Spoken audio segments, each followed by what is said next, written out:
देखिए, पहली बात तो समीकरण से पहले हमें ये कामना करनी चाहिए आज, क्योंकि अब दिन की शुरुआत है, कि आज तो वोटर का डे है। अब नेताओं ने तो जितना भी प्रवचन देना था दे लिया।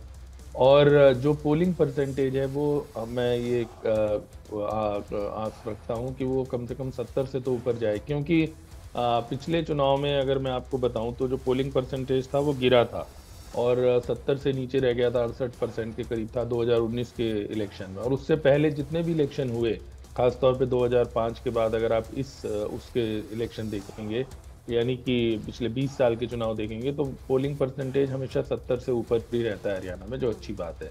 और 2014 में तो वो 76% भी चला गया था, लेकिन बाद में वो नीचे आया। तो एक तो हम ये कामना कर सकते हैं कि आज हरियाणा का जो मतदाता है वो, इसलिए देश में भी मोदी जी के नेतृत्व में देश के लोगों ने तीसरी बार लगातार एनडीए की सरकार बनाई है, और हरियाणा में भी, क्योंकि हरियाणा के लोगों का भरोसा मोदी में भी है और भाजपा में भी है।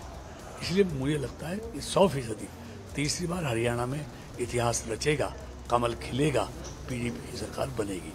कांग्रेस में सीएम फेस को लेकर भी बेच चल रहा है। कुमारी शैलजा ने जब अभी एएनआई को इंटरव्यू दिया तो उसमें भी कहा कि उनका भी नाम है, अभी तक डिसाइड नहीं हुआ, आला कमान डिसाइड करेंगे, इस तरह की बातें। देखिए, उनका अंदरूनी झगड़ा हमें कुछ नहीं लेना। हमारा तो कहते हैं ना, एक ही निशाना है कि तीसरी बार सैनी जी के नेतृत्व में बीजेपी की सरकार बनाना। और आप देख रहे हैं अभी 7 बजे नहीं है, लोगों की लंबी लंबी कतारें वोट डालने के लिए लग गई हैं। लोगों में उत्साह है, जोश है, क्योंकि एक लंबे अरसे के So, so as a citizen of the country, you have exercised your fundamental right, which is voting. Yes. So, क्या मैसेज देंगी वोट देते हुए यूथ को? You are a youth icon now. I think हम सबकी रिस्पॉन्सिबिलिटी बनती है, being the youth of this country, कि हम सब अपना वोट डालें, और जो भी आपकी समझदारी से आपको बेस्ट कैंडिडेट लगता है, बेस्ट लीडर लगता है अपने देश के लिए, आई थिंक हम सबको उसके लिए वोट करना चाहिए। बिकॉज हमारे छोटे छोटे स्टेप्स ही हमें बड़ी ऊंचाइयों तक लेके जाएंगे। और डेवलपमेंट की जहाँ तक बात करें तो काफ़ी हद तक हमारे हाथ में है कि हम किसको चूज़ करें, और फिर वो इंसान आगे जाके हमारे सपनों को पूरा करे डेवलपमेंट एरिया में। हमारी और जो ख्वाहिशें हैं कि हमारे एरिया में ये होना चाहिए, वो होना चाहिए, तो बेसिकली हमारा रिप्रेजेंटेटिव कौन होना चाहिए, तो वो हमें चूज़ करना चाहिए।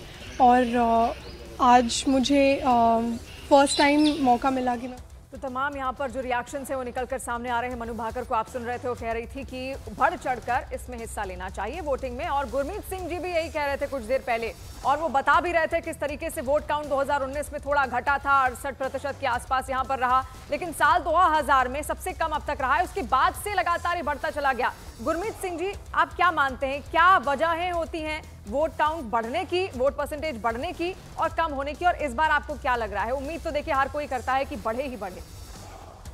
देखिए, यही बात है कि लोगों का कितना विश्वास है। अगर जो जनता से लोग वादे करते हैं, अगर उनको उनमें विश्वास रहता है तो वो बढ़ चढ़ कर निकलते हैं, या कई बार ऐसा होता है कि जब एंटी इनकम्बेंसी होती है तो लोग ज़्यादा निकलते हैं। तो ये चीज़ें डिपेंड करती हैं, अलग अलग फैक्टर हैं, लेकिन कुल मिला के इसमें एक फैक्टर हम नहीं कह सकते, मौसम का भी होता है। आप देखिए, अब जो मई में इलेक्शन हुआ उसमें तो पोलिंग परसेंटेज और भी कम हुआ था, 65 के करीब था। लेकिन ज़रूरी नहीं है कि हर बार मौसम से लोग विचलित होते हो। बहुत बार ऐसा होता है, मान लीजिए 2014 में जब इलेक्शन हुआ, जब कांग्रेस की 10 साल की सरकार थी, तो जो पोलिंग परसेंटेज था वो लगभग 76% चला गया था।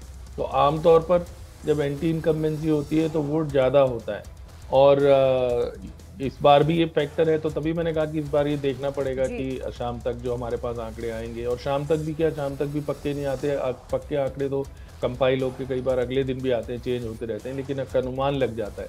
दूसरी बात है समीकरण की। देखिए, जैसे मैंने कहा कि 10 साल से भारतीय जनता पार्टी प्रदेश में सरकार चला रही है, तो वो नेचुरली तीसरी उन्होंने अटेम्प्ट ली है, और उन्होंने पर एक बेहतरीन शुरुआत यहाँ पर जरूर आपने इस बात को कहकर की है गुरमीत जी, जिसे हर कोई इस वक्त एक अपील के तौर पर भी कहेगा, जिम्मेदारी के तौर पर भी कहेगा कि आज का ये जो महापर्व है उसमें बढ़ चढ़कर हर किसी को आना चाहिए। एक बहुत छोटा सा ब्रेक, बहुत जल्द हाजिर होंगे। हर सीट पर नजर न्यूज़ 18 इंडिया की बनी हुई है, बने रहिएगा हमारे साथ।